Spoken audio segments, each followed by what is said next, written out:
That somebody left their cart way the hell over here, so I'm gonna use it as a walker, return it.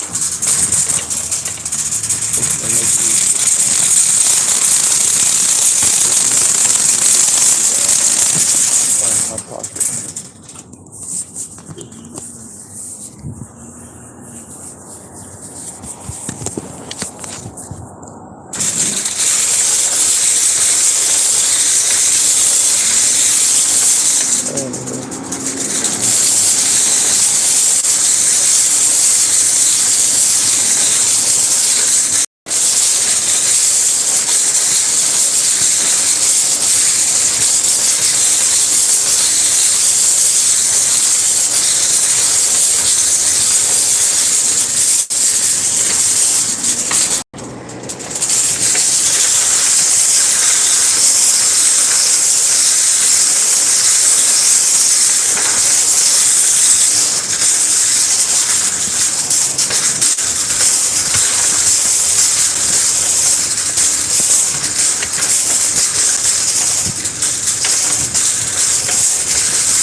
David?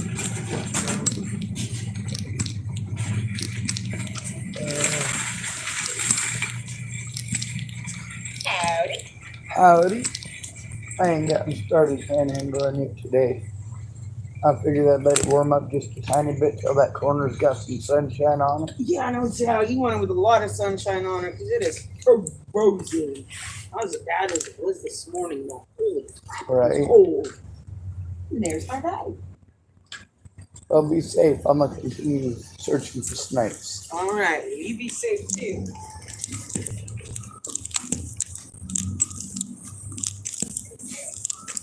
Yes, ma'am. Thank you, Miss Lori. I bit my tongue.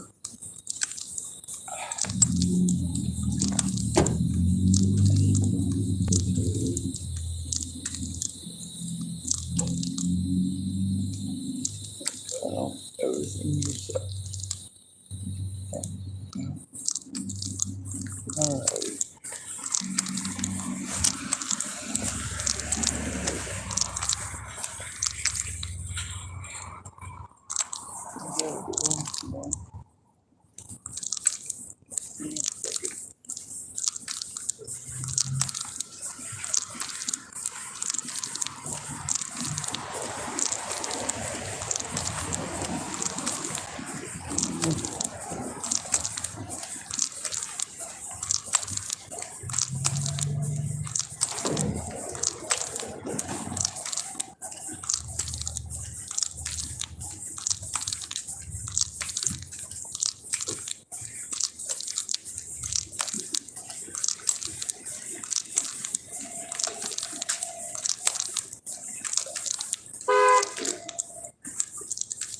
Oh no.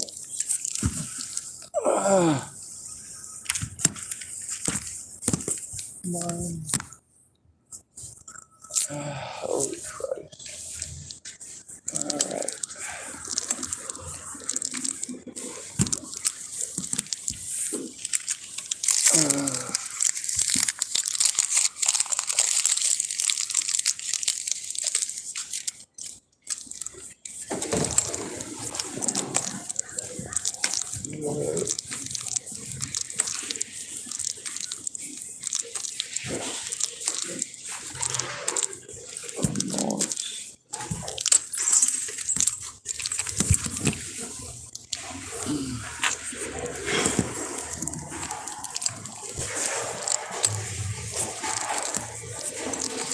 Into it.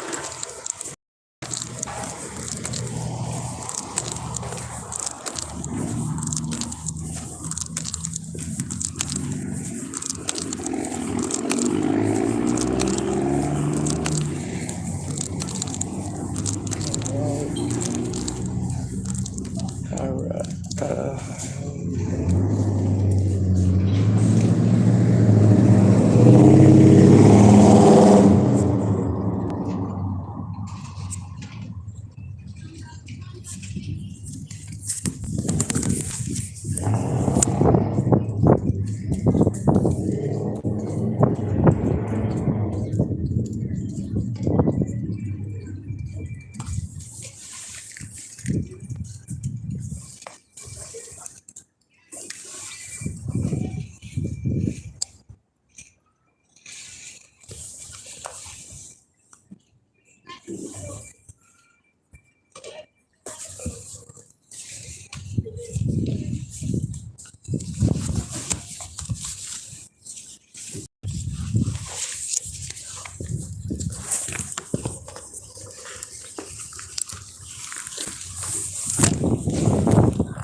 Thank you, sir.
I feel pretty bad actually.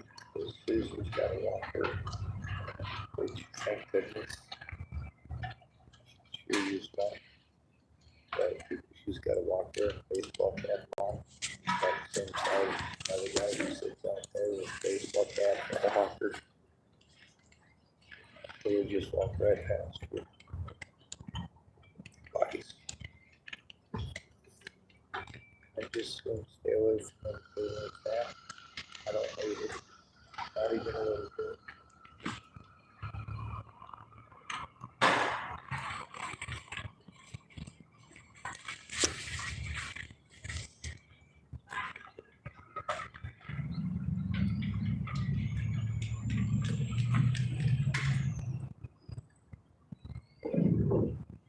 Maybe I should make another sign that says I accept cans. Or I take cans.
I do understand why you'd be afraid for failure. At least I'm not wearing the Halloween mask. Oh, oh, oh.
Yeah.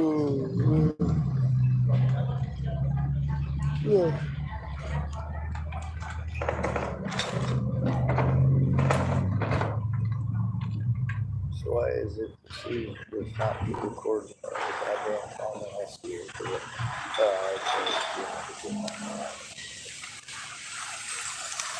Just this stuff. Yeah.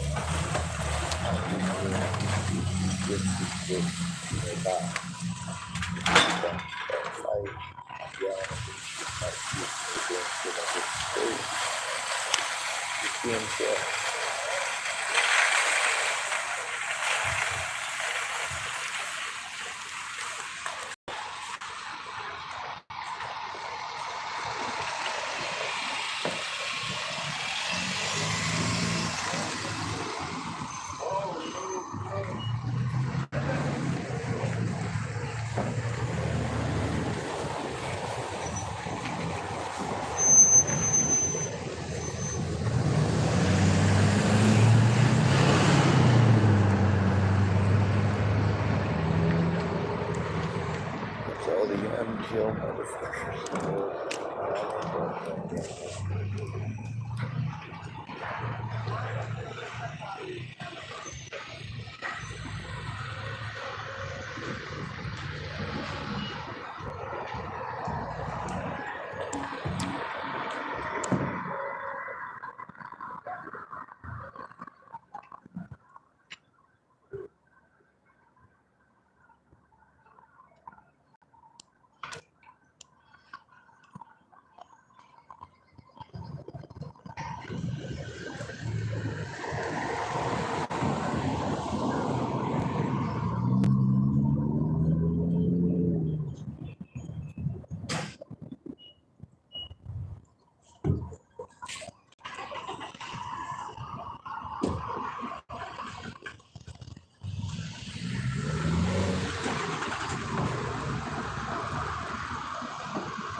Market, fuck yeah!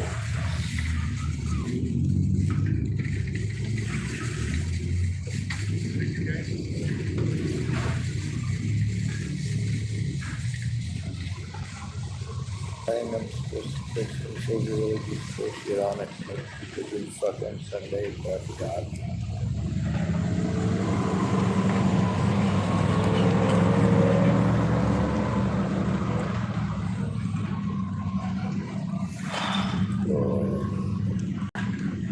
My baby's getting tired. Promise I won't let it get out.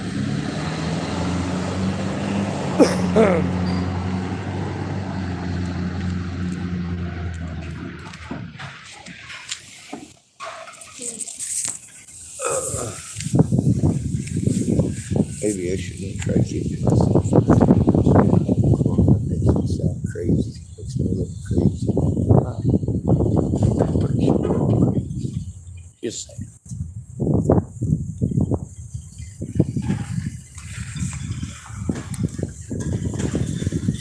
Maybe I get something to do.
don't know. It's my mother, I guess.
Here's $1. Thank you very much. I'll waste it on gas or coffee, though. Happy holidays. Thank you.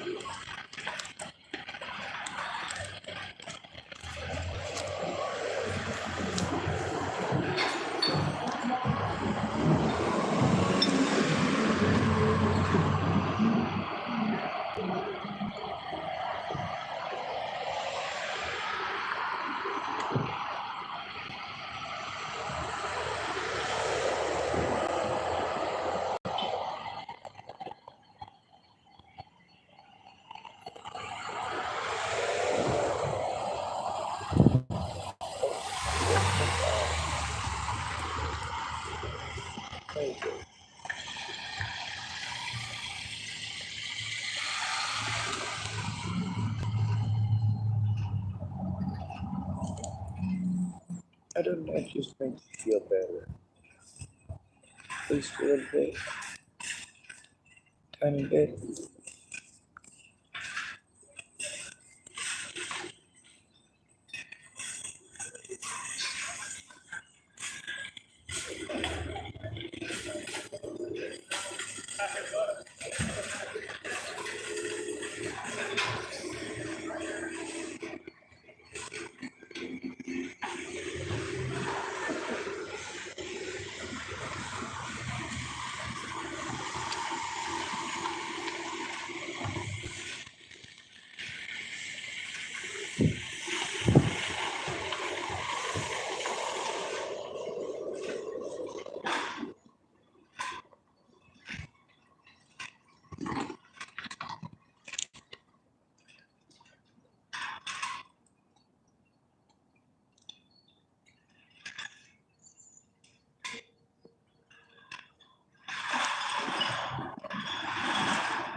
Carol typed, "Are you poor?" Yes, I am.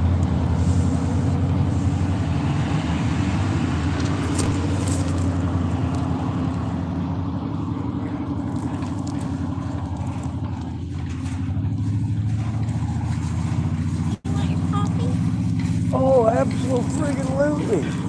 I love coffee. Thank you, ma'am. It even says, "Stay safe." That is so cute. I say that to people all the time. It's got stuff in it, sprinkles and other thingies. Let's see what it tastes like.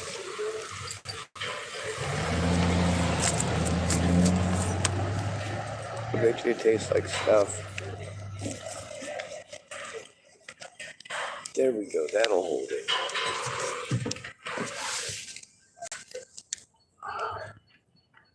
What'd you do?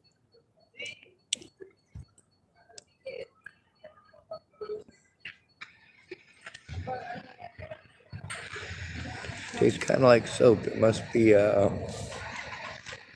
pumpkin spice. It's right, I've eaten dumpster slime. I'll swallow it.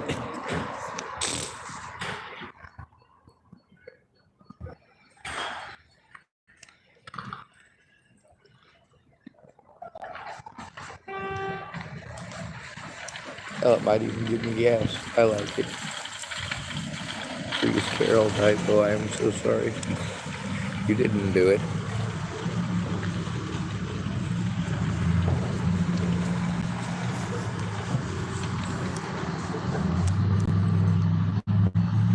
Although I should probably stop talking to the ground, which is what it looks like to anybody who sees me right now.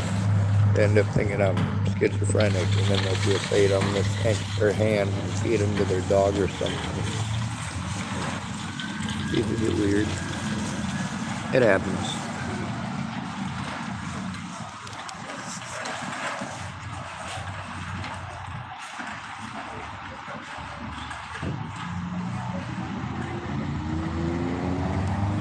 What a puppy!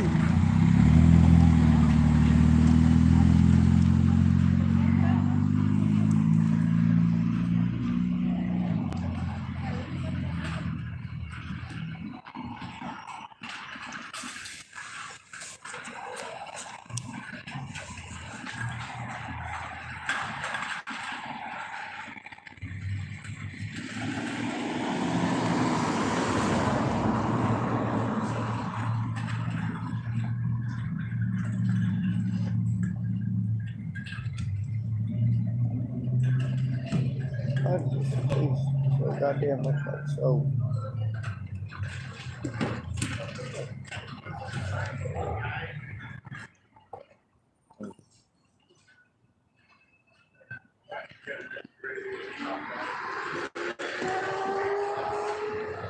That's right, I had a couple of people tell me kombucha is pretty good. And oh my god, no, it tastes like feet.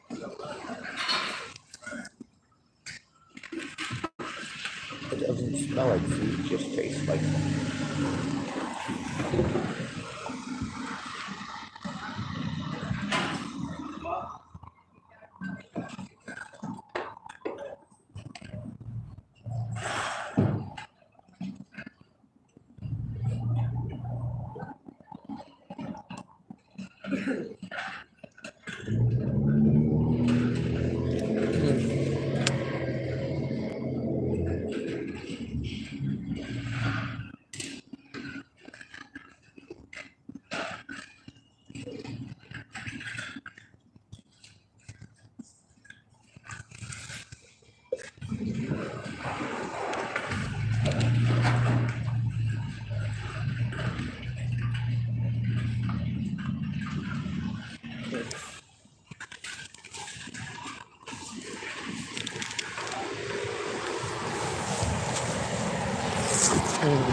goddamn, I feel badly, man.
A puppy!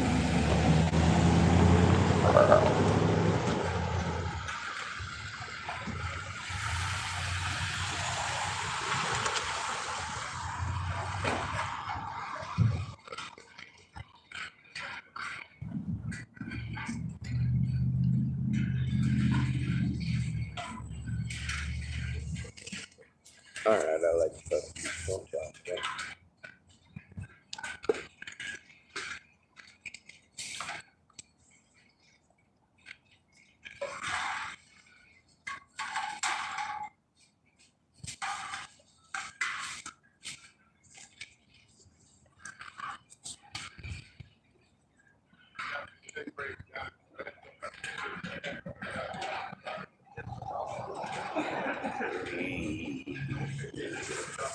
Green, my favorite, I want.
That's pretty much it. And there's one of the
That shifts the world on its axis and leaves no time for second thoughts. It was the kind of rare invention where we can write history in terms of what happened before.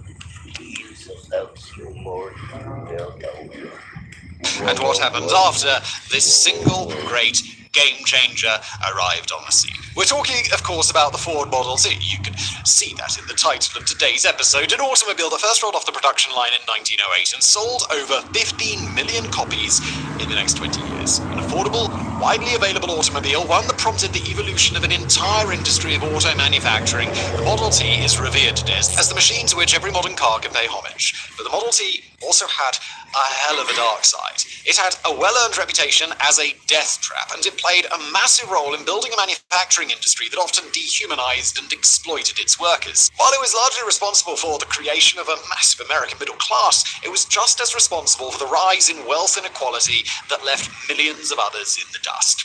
In today's video, we're going to be looking at both ends of Model T's legacy as a revolutionary, busted, innovative, troubled car, and one that left all of America in its wake, for better, or perhaps for worse.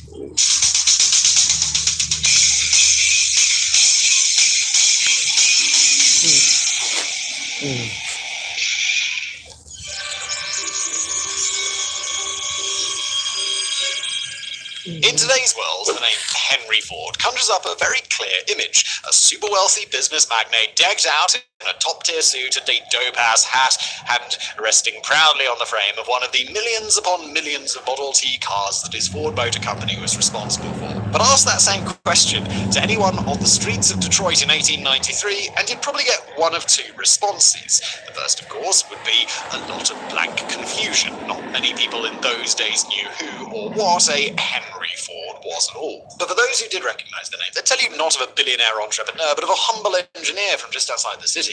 Ford, then chief of engineering at Edison Illuminating Company, was evolving into the very picture of an American success story from the turn of the century. He had a good job, a lovely wife, and had just welcomed his first son into the world. But Ford also had another baby on his mind, a brainchild that could change all of their lives and change the world too. It was a gasoline engine, one he was first able to get fired up for a span of 30 seconds on Christmas Eve 1893. But within a couple of years, he had worked the concept into shape. Ford wasn't exactly doing anything new by making an internal combustion engine. Those had existed as early as 1860, first built by Belgian engineer Etienne Lenoir and made practical a year later by Nicolas Auto of Germany. Existed too as early as the 1880s, but Ford hoped to take the auto business from something of a fascination, one that provided horseless carriages as something of an oddity for the rich and famous to play with, into a real industry, one that made good, functional, accessible machines for the mass market. Ford's first automobile, the 4-horsepower quadricycle, was a valuable proof of concept, and his successor designs, the Model A in 1903 and the Model B and C in 1904, and a number of follow-on cars over the next few years, all came together to work Ford closer and closer to a winning design. By this time, Ford had left his prior job and founded the Ford Motor Company, which set up shop in the same state of Michigan where Ford had spent his whole life. But after 19 individual designs labeled A through S were drawn out, examined, and either left on the table or put into production, the Ford Motor Company finally found their golden goose. Designed by 3 of Ford's engineers, an American named Charles Harris Wells and 2 Hungarians, Joseph Galan and Eugene Farkas, the Model T came together in early 1907. It was built with 2 main goals in mind: to be affordable for the average American and to be sturdy enough to deal with dirt roads, ice, snow, and all other tough driving conditions across the country. Ford Motor Company's prior automobiles were certainly good for their time, but they still didn't address those key concerns in the way that Ford wanted. It was up to the Model T to finally change that. The automobile was designed with simplicity in mind, eliminating sources of failure rather than trying to add too many bells and whistles. Its engine, a simple 4-cylinder capable of 20 horsepower, was built in a way that it could process not just gasoline, but kerosene, which was already commonly available as tractor and generator fuel, as well as ethanol, which people could brew at home. The engine and all parts of the car were designed with ease of repair in mind. A local auto repairman with access to a few spare parts should be able to maintain his town's Model Ts all by himself without factory support. The car's frame was designed to keep the engine clear from water and protect the most valuable parts of the vehicle rather than leave them exposed. These might be rather obvious steps to take in today's world, but in Ford's time, each one was a major improvement on the status quo. And if Henry Ford was going to sell an automobile to the masses, it was also going to have to teach them to drive the bloody thing. To make his Model T as user-friendly as possible, his engineers developed an epicyclic gearbox, a device that allowed a driver to change gears on the vehicle without difficulty. They installed an accelerator as a lever on the steering wheel and a four-pedal system that didn't need a gas pedal but a brake, a gear shifter, and a clutch. They could be used in agricultural settings as a stationary power source for generators, threshers, or water pumps, and they were easily modified in case a vehicle owner's needs didn't fit the base version of the car. Ford Motor Company hoped that these innovations would be enough to truly supply a car for the masses. Set forward of his own dream, I will build a motor car for the great multitude. It will be large enough for the family, but small enough for the individual to run and care for. It will be constructed of the best materials, by the best men to be hired, after the simplest designs that modern engineering can devise. He's so low in price that no man making a good salary will be unable to own one and enjoy with his family the blessing of hours of pleasure in God's great open spaces. But just as important as Ford's intention to create supply was whether or not the public could actually generate demand, or if they were a bit slow on the uptake, whether the Ford Motor Company and their business allies could convince the world that the Model T was what they needed.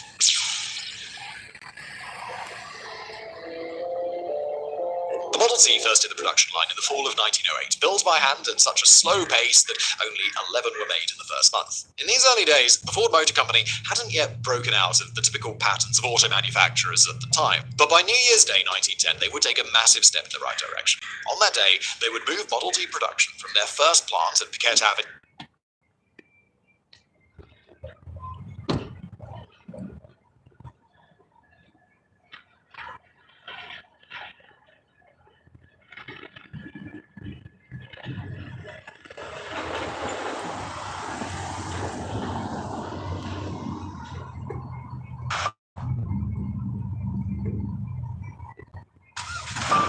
Mazda's most ambitious vehicle yet has a powerful, responsive inline-six turbo that holds nothing back. The first ever Mazda CX-90.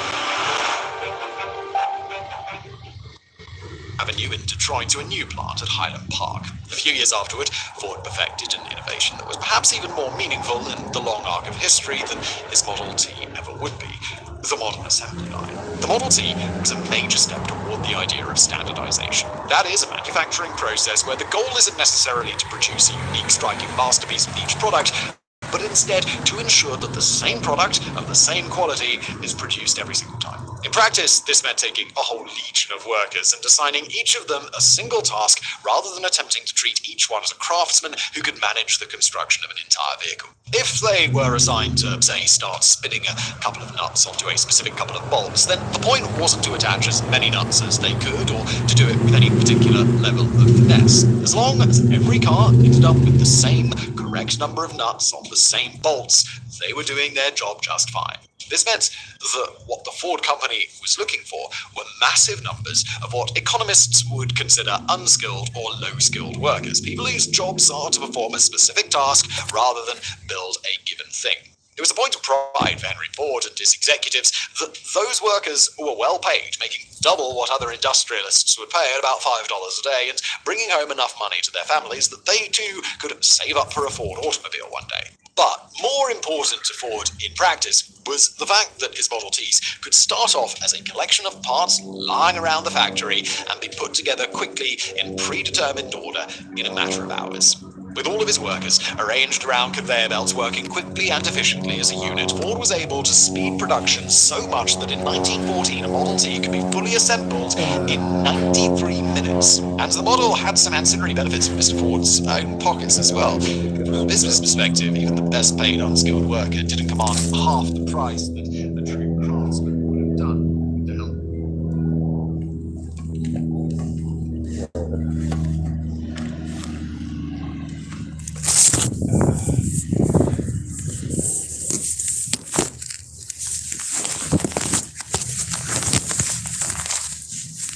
Rods to roll.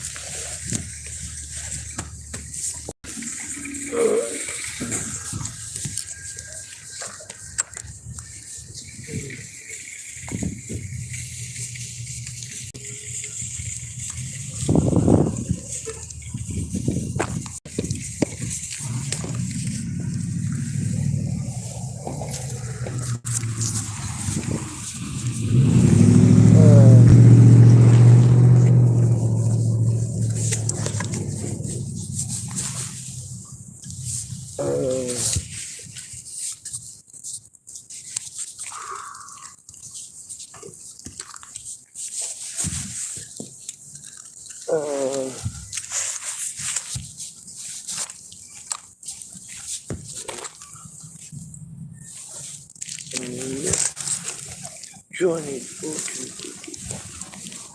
Oh my God.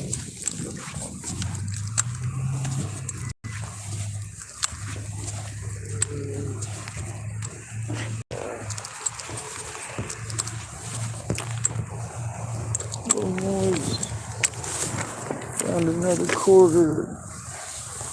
Lord,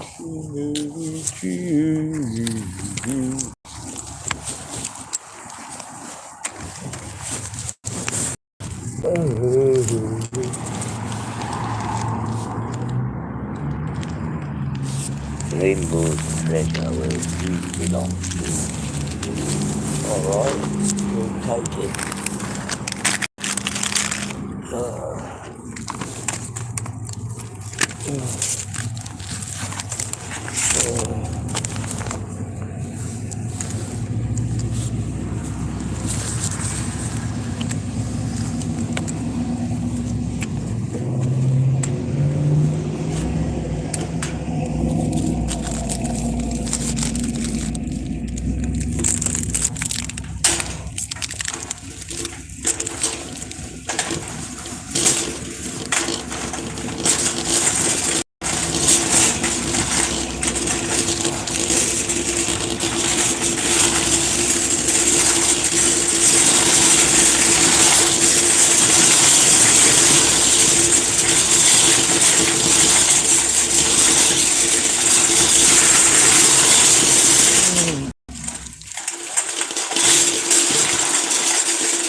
around here, like Wednesday Corporation cars, vacuum supercars and stuff. Good River as well. It's cool.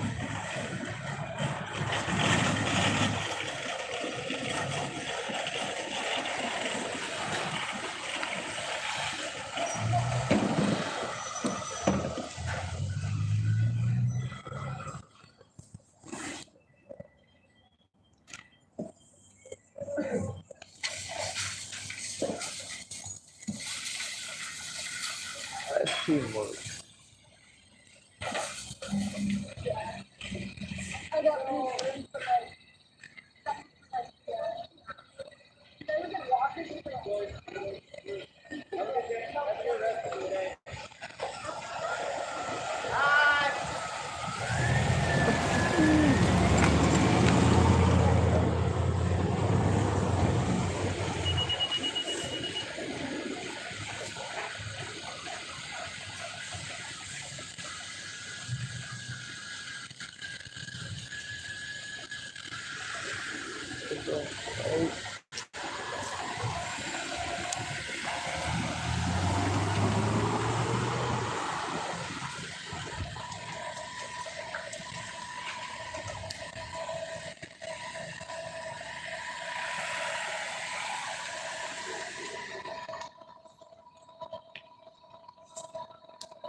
Oh, holy Christ.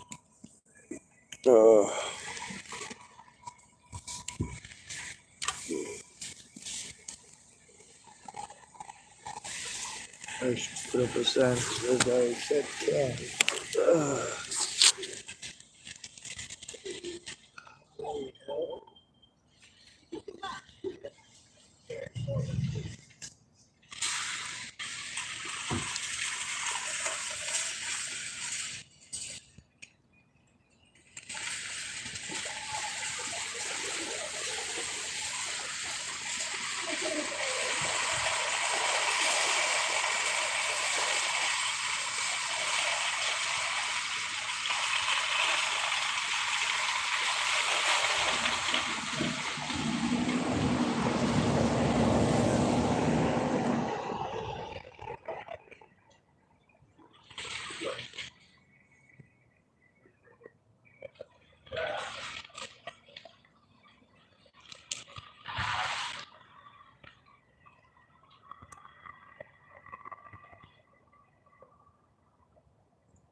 a horse.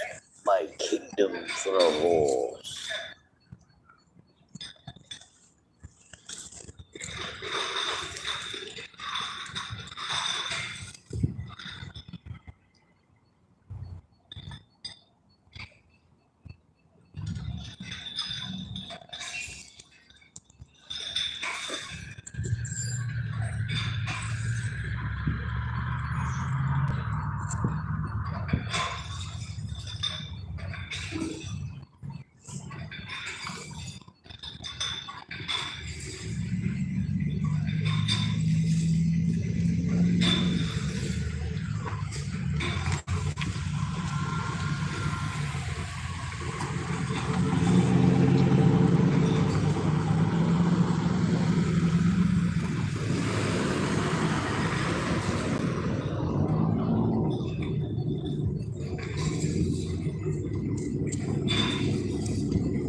Then I'm making a sign. Go and search for the tobacco stick.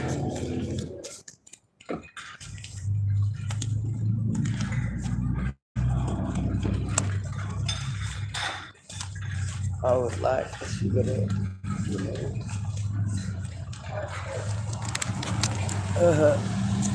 Oh, fucking Christ.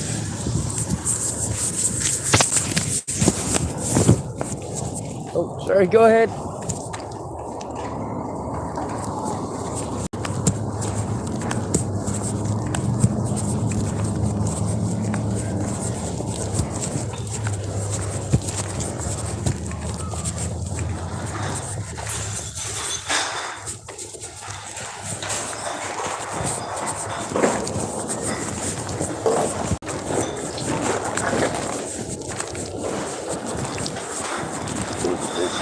Real life, friends just lying out in a landslide, escape from reality. Open your eyes, look up to the skies and see. I'm just a poor boy, I need no sympathy, because I'm easy come, easy go, little high, little low, any way the wind blows, doesn't really matter to me,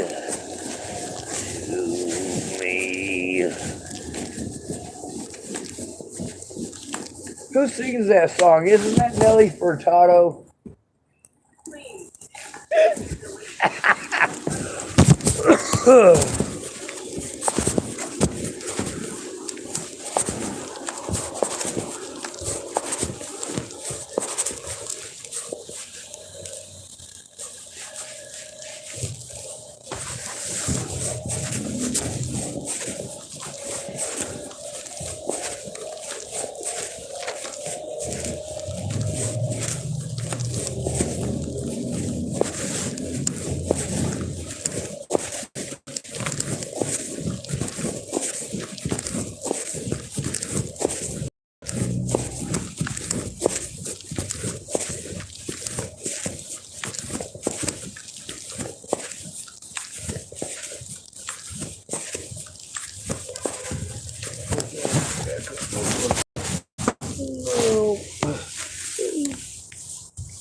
Is there any way I might be able to purchase this back off you? Pardon me? Is there any way I might be able to purchase this tobacco off you? Well, no, but you can have it for free. Oh, I love that word. No, I actually, that it makes me feel sad. I'm supposed to be all manly and not ever ask for nothing. Well, good luck with that. Do you think I could buy one of those? Here. Thank you so much. Yeah. No, those things kill you. Why would I charge you for the pleasure of killing you? And thank you for the good luck on being manly. I just don't want to be manly. Okay. You are no longer manly. Well, thank you. There you go. I have decreed it, therefore it is so. Now, why don't they have you stuck into customer service? I'm just kidding. I'm not trying to waste that on you. Fucking wrong.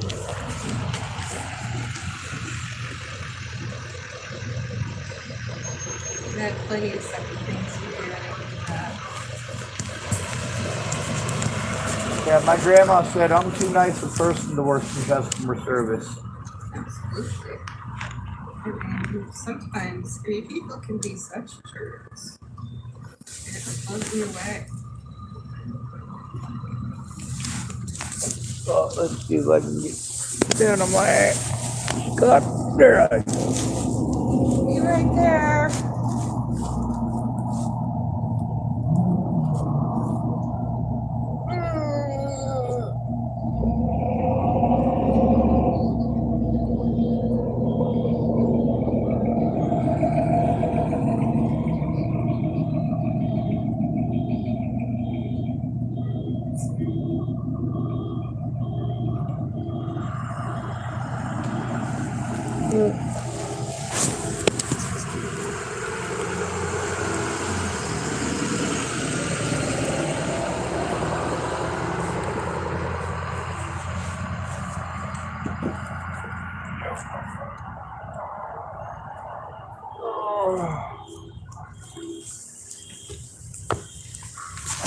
Much better.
How many hours somebody works?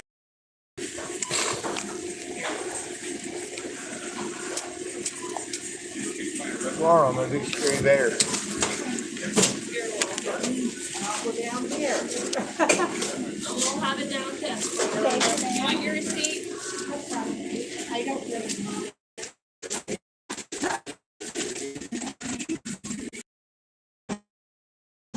Drink caffeine. I want okay. It's a good drug. That's what drug addicts say about drugs. Yes. Alright, so my question here is what the hell is with all these goddamn white people? I don't hate them or anything, they just smell funny. I'm not trying to say all white people smell funny, just like most of them. It's not like they don't bathe. I've been in white people's houses where like they bathe all the time, obsessively. But I think it's because just like white people know they stink, so when they start stinking, they just instinctively get paranoid about stinking, you know?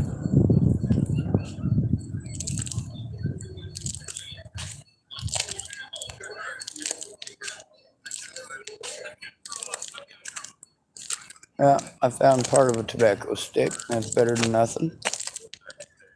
Now I'm gonna go back to my street corner and make some money. God damn, my butt trumpet is working today. Jesus Christ. Cool, it got me walking farts. And some coffee. So hopefully now I'll make enough for gasoline.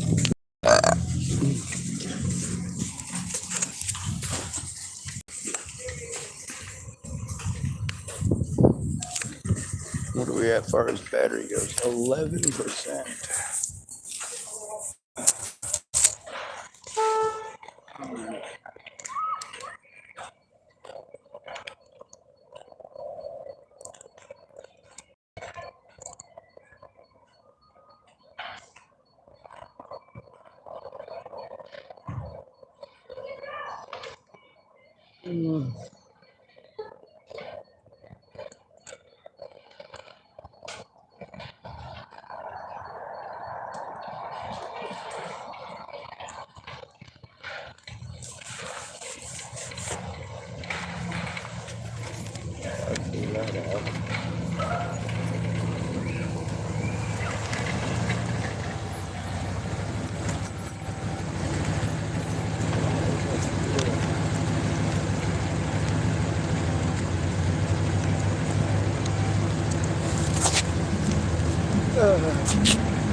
Tillamook Fire District.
Thank you.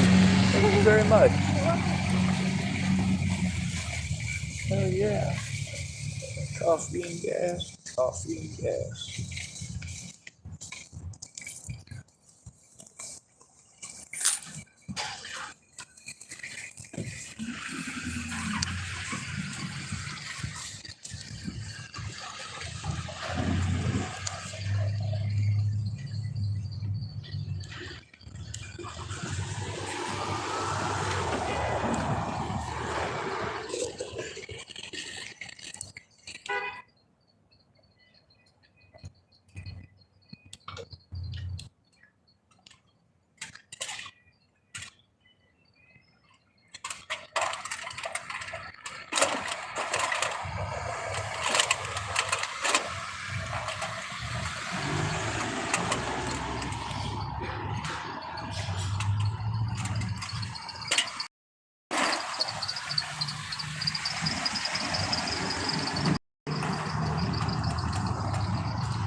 Thank you.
Oh shit. Hey, sir.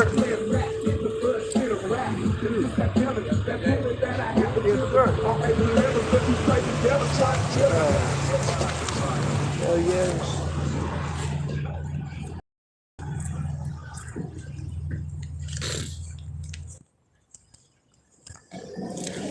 Got coffee. Is the music still on?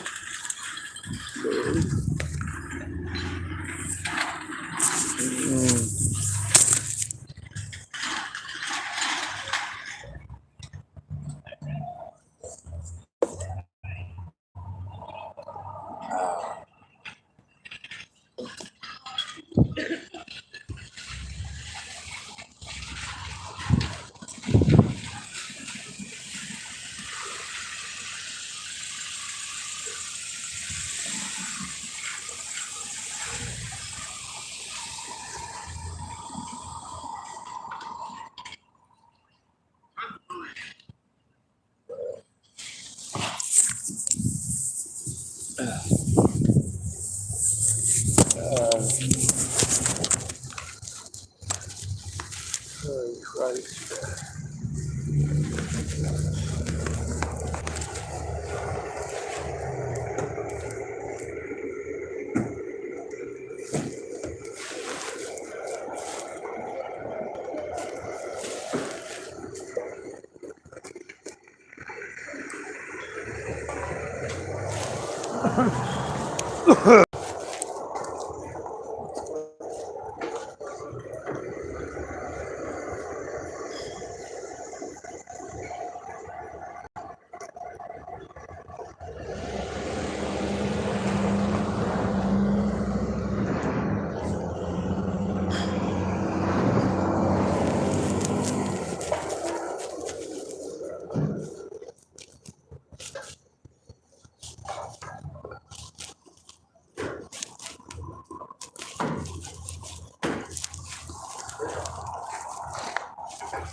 Oh, I ain't getting a whole lot prettier.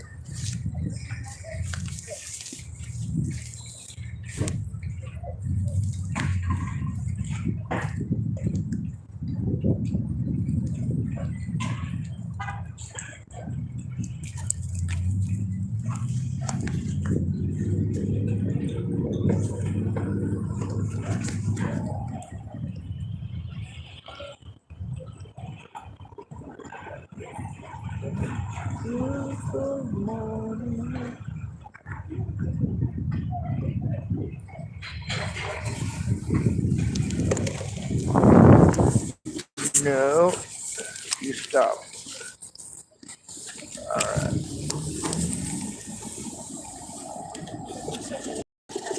Hell yeah.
I'm surprised this thing is still running.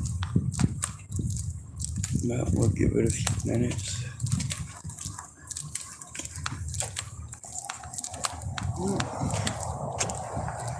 Looks like my car has not exploded. And I suppose that can somewhat be looked at as a good thing, depending on who you are.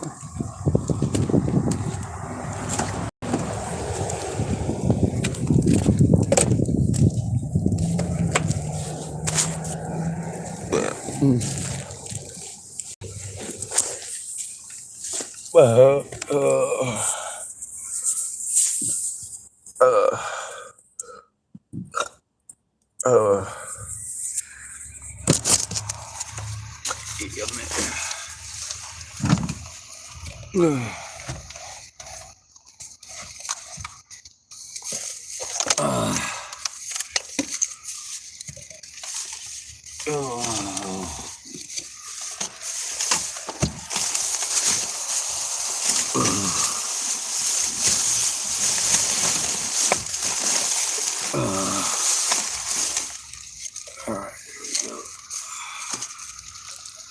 and I guess we'll go ahead and end this video because